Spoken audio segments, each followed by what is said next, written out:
सहनाववतु सहनौ भुनक्तु सह वीर्यं करवावहै तेजस्विनावधीतमस्तु मा विद्विषावहै।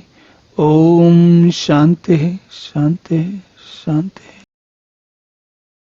हरि ओम। अब भगवान क्षत्रिय के बारे में बता रहे हैं। देखिए क्या कहते हैं।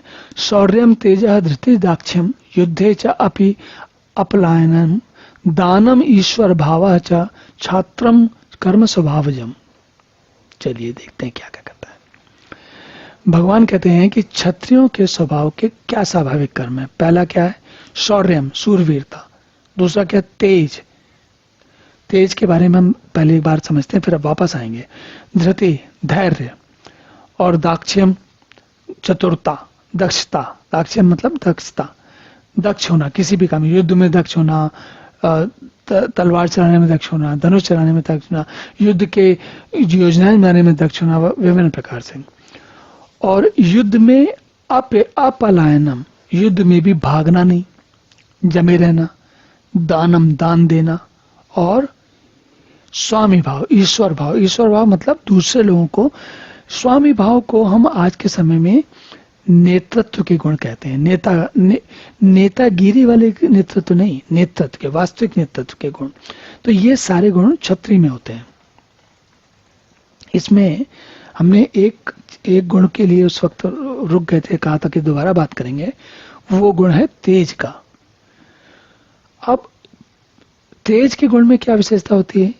आपने कभी कभी देखा होगा कि जो लोग केवल धन की प्रवृत्ति में लगे रहते हैं, धन कमाने की प्रवृत्ति में लगे रहते हैं, तो उनका मूल मंत्र क्या होता है?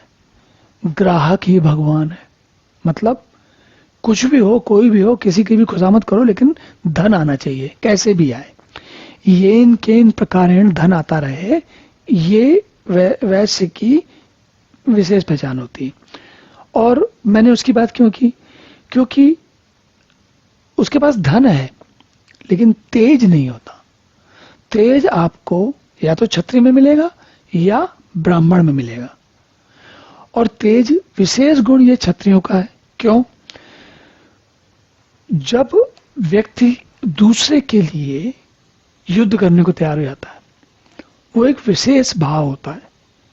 वो भाव सब में नहीं होता। जिस गुण को पिछले श्लोक में भगवान ने बताया, ब्राह्मणों के जिन गुणों को बताया, उसमें युद्ध करना उसमें उसका भाग नहीं था। तो जो ब्राह्मण के पास जो तेज होता है वो विद्या का या ज्ञान का तेज होता है, लेकिन जो क्षत्रिय के पास जो तेज होता है वो शौर्य का तेज होता है, दूसरे के लिए मर मिटने वाला तेज होता है। तो वो एक विशेष प्रकार का तेज होता है। अब और चतुरता मतलब इस प्रकार की चतुरता नहीं कि अपना काम बना ले। चतुरता इस बात की कि काम तो बनाए लेकिन अपने लिए नहीं, समाज के लिए, अपने राज्य के लिए, अपनी प्रजा के लिए, अपने लोगों के लिए। और युद्ध में न भागना। युद्ध का अर्थ है विषम परिस्थिति। विषम परिस्थिति से अर्थ है यहां पर कि जब आप कोई बहुत विषम परिस्थिति, बहुत कठिन परिस्थितियां हैं, तो ऐसा नहीं है कि सारे काम छोड़ के भाग लिए। तो क्षत्रियों की ये सारे स्वाभाविक गुण भी हैं और ये स्वाभाविक कर्म भी हैं। तो ऐसे गुण वाला क्षत्रिय कहलाता है और क्षत्रिय को ऐसे कर्म करने चाहिए। चलिए अब आगे देखते हैं। ओम पूर्णमदः पूर्णमिदं पूर्णात् पूर्णमुदच्यते पूर्णस्य पूर्णमादाय पूर्णमेवावशिष्यते। ओम शांति शांति।